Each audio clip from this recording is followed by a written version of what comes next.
What's good, peeps? Thanks as always for passing by the channel. Much appreciated. Hit that subscribe button if you guys are new. I'm always hard on Joyce. I don't want to be. He's a fellow Brit. He's got that Nigerian blood in him.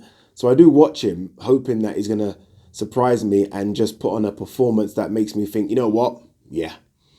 And he never does. He never does. And that's why I'm hard on him, because he never puts on that performance. Look, he gets the wins, right? So I guess that's the main thing, right? He gets the victories. It doesn't go points. He always seems to knock out his opponents. So he's doing something right. He's clearly got the power. He's a big guy.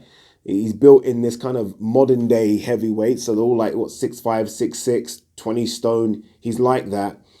But he's just so slow.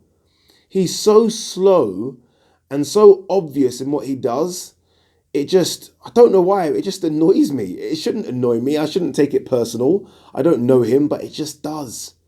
It really does. I mean, they're on this, well, I say they're on it, I don't know if they are anymore, but they were trying to fast track him. I mean, with his last few opponents, I dare say they've tried to maybe rein it in a little bit. Obviously, he's now with Adam Booth, who does work with guys that move a lot. When you think of all Adam Booth fighters, they do move. But I don't think Adam Booth can do anything with him, not at 33. That's just what he is now. What he is what he is, and that's just the type of fighter he is. He's just literally going to have to go in there and slug it with people. He's not going to be one of those heavyweights that move around the ring and dance. He just isn't that. And that surprises me. I mean, this guy does come from an athletic background. Remember, he took up boxing I say late, not late for a heavyweight, but he took up boxing at 22.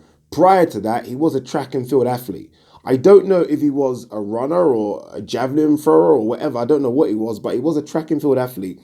So there should be some sort of athletic ability there. I mean, you see that thing, the way he celebrates after, that suggests to me a guy that can move a bit. But when I see him box, I'm like, you're not moving. In there today, he was in there against a guy that is actually slower than him, right? Which is a rarity in the heavyweight division. Ustinov is probably the slowest heavyweight since Valuev, right? And even Ustinov was able to catch him with a couple of big shots. I mean, he took him well. He kind of rode a few punches. But I mean, if Ustinov is catching you, then I don't know. I don't know. Again, we're talking about an Olympic silver medalist here. You know, this isn't a guy that turned pro late and didn't do anything as an amateur. We're talking about a guy that won numerous titles internationally, domestically, and again, Olympic silver medalist. I think he's won a Commonwealth Games medal. Is it gold? I don't know. So he's won medals as an amateur. I mean, that should mean for me that your foundation as a boxer is done. It's complete. And then we can see what you can do as a pro.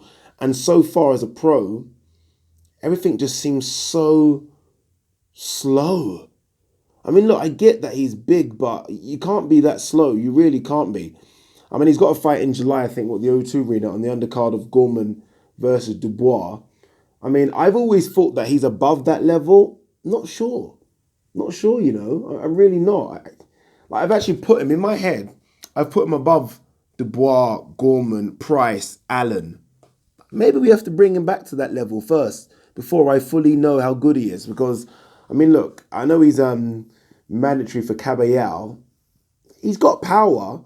But against someone that can just move a little bit, he might struggle. He might struggle. And you look at opponents that he's beaten to get where he is so far, none of them move. We haven't seen him in with a mover yet, right? We haven't. If you're thinking of the likes of, I don't know, Ian Lewison and Lenroy Thomas and Bermain Stavern and now Uslan, none of these are movers. So, I mean, they're going to have to, I don't know who the matchmaker is, but whether it be his matchmaker or his manager, they're going to really have to look at what type of opponents they put him in with. Because I think he can get easily exposed. Easily. Just because, again, he moves very slow. Like Anthony Joshua is quite stiff, right? Anthony Joshua isn't the best mover as well. And I think Anthony Joshua, hence why I think Tyson Fury will be Anthony Joshua. Anthony Joshua is 100 times faster than Joyce. 100 times. Yeah, I'm just disappointed in him. I don't know why. Again, when I thought of we have this Olympic silver medalist coming through, I expected more. I don't want to be, again, so harsh because like I just said at the opening, he is unbeaten. What is this? His ninth fight, ninth win. I think 8 of those have been by knockout, or was it 9 by knockout? So look, he's ticking all those boxes. But I'm not looking at him for this level. At 33, I'm looking at him and I'm trying to compare him to the top 10, top 15 in a division. And He's not ready for that yet. Not yet. I don't think so. I'm trying to think who is number 15. Number 15 is probably someone like a Dominic Brazil. Dominic Brazil is probably number 15. Dominic Brazil, again, not the best mover in the world, but a better mover, I think, than Joe Joyce. Is he a better boxer? That's debatable. But a better mover for me, as strong. That would be a good matchup. Let's see what happens with Brazil versus Wilder. What did you guys make of the performance? Did you even watch it? If you haven't watched it and you're watching this first, don't watch it. Don't watch it. If you're trying to think of what it's like, think of two big guys coming out of a pub, having a go, and then getting tired. That's what it was. Peace.